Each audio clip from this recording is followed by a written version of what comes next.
How to delete order history on TikTok Shop.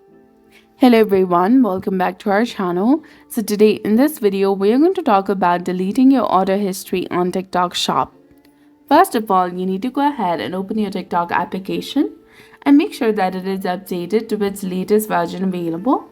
And you're also logged in with your specific account. You need to simply go ahead and open your TikTok Shop. Then click on the search bar in the top. And there you will see your search history.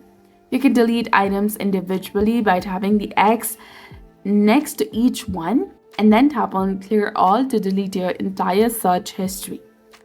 And that's it. This is exactly how you can go ahead and delete order history on TikTok Shop.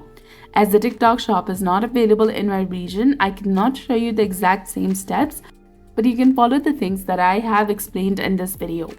So that's it for this video. I hope you found it helpful. If you did, please like, share, and subscribe. Thanks for watching.